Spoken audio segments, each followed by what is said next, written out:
Hey everyone, Tony Walsh here. Welcome back to the channel. It's fixing to be time to start planting, so you can see here in front of me got cousin Jim in the 8320R pulling the John Deere MaxiEmerg planters. We picked the planters up at one barn, fixing to head to another and put the saddle tanks on, so let's just take a quick ride.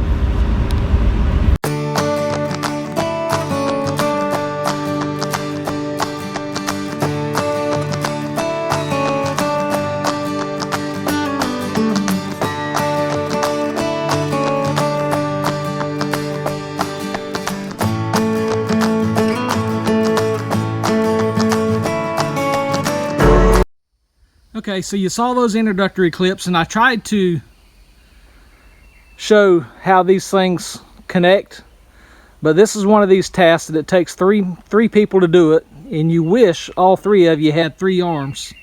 So I finally just ended up shutting the camera off, but here you can see the saddle tanks mounted on each side of the tractor. They're 275 gallon tanks, so that these hold nitrogen that goes to the back of the planter.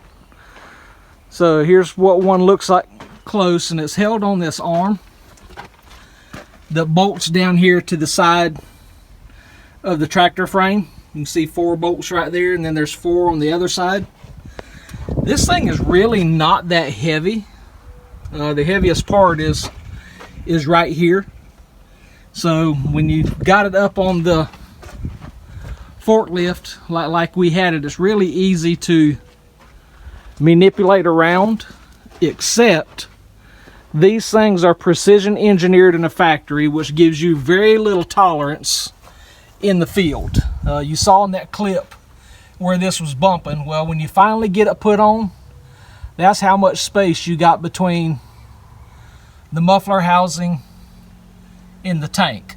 You can see here where we've even bent it a little bit, you know, trying to put it on in the past. Once you get it on, everything's fine, but getting it on is tough. The other side is just as tough. And you can see the same type arm, 4 bolts on each side, 4 there, 4 there. But here you got the problem with the fuel tank, the def tank, and the battery cover. You've got to take the battery cover off to get it to fit in right here. You can't even slip a dollar bill in that part right there. It fits so tight. That's just the way it's made from the factory. There are some farmers around here that leave their tanks on all year round. Jim and John don't, because one, it's just a visibility issue, because we have to use this tractor for multiple tasks, not just planting. So it's just extra weight for soil compaction and visibility. So the way these things work under that other tank is one pipe. Here's the fill valve here that goes down underneath the tractor. They meet in the middle, and then you can see where they run underneath the tractor there. We still got to do a little tie strapping up there, that way it doesn't drag in the rows. But then they all come out the back. You can see in the center there, and then they distribute down each wing on the back side into the pump that's right there. So let me move around to the back.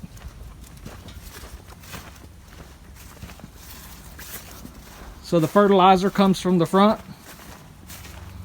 all the way through to the pump right here,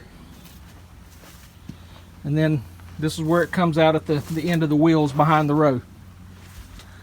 So when I say saddle up, that's what we mean in the farming world, saddle up. We're putting saddle tanks on the tractors.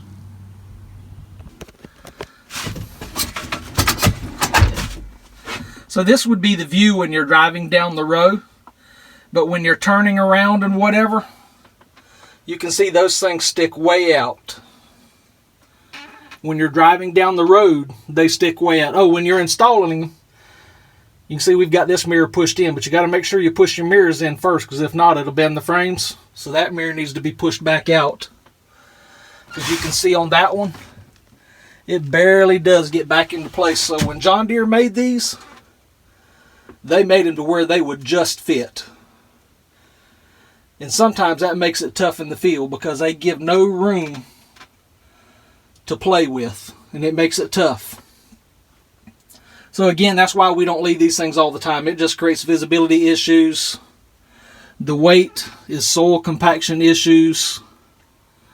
You know, just not needed all year round. I wish we could have a tractor that's all it did, but we don't. So these things come on and off. And in all honesty, with the three of us, if there hadn't been any interruptions, these things can go on in less than an hour. So it's not that bad of a task. It's just aggravating in the heat of the moment because you need that third hand because you're trying to balance the tank, start the bolt, screw the bolt in. There's just so many variables that come into play. But again, in an hour it's done with. So I hope you saw just part of our daily task. And with that comes the end of this video. I hope you like it and will give us that thumbs up. If you're not a subscriber, hit that subscribe button, ring that bell for everybody. That way you get notified of future videos. And until the next one, y'all take care and God bless. So one last thing before I really end this video, because I wanted to see who stays to the end. If you notice in this video titled, and I always put a number, don't know why I started that, but it's just a habit I've did and I've continued it. So this one is like number 214, which means it's my 214th video. Well, on video 213, which was my Farm Truck Friday video, for some reason, the end of the video messed up. And it was brought to my attention by two channels, Wendy at Spitfire Red and Jules at Jules Small Gardening. And so it just got me to thinking, do people really watch videos all the way to the end? I watched 99.9% of them all the way to the end. Very rare that I'll click off one early. But anyway, somehow, for some reason, video 213, my Farm Truck Friday video, messed up. I went back and looked at my edited video and it plays fine. So somewheres when it uploaded to YouTube, it messed up. So Wendy and Jules, look for an email from me because I'm going to send you something special. So if the rest of you watched it to the end but didn't tell me that my video was messed up, you lose out because Wendy and Jules is going to get something special.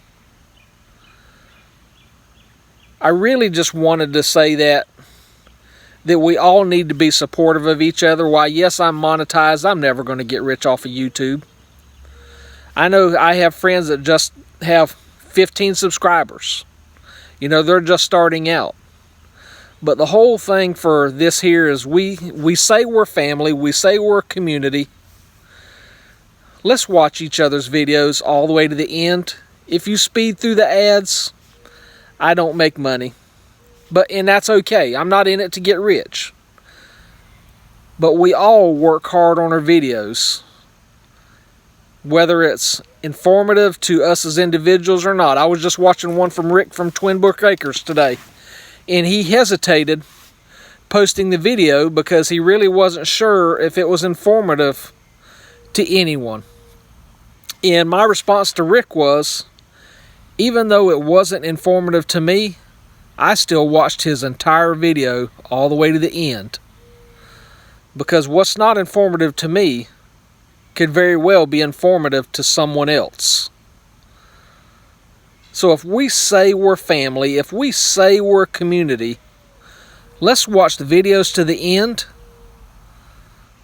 and let's comment on them. Ian Y. Gath leaves a lot of comments at the end of his, and sometimes it's a little short contest. Why today at mine wasn't a contest. I've decided that Wendy and Jules is going to get something special from me. So let's support each other from the beginning to the end of the video. And leave a comment, even if it's nothing to say hello. So with that, that is the end of this video. Y'all take care and God bless.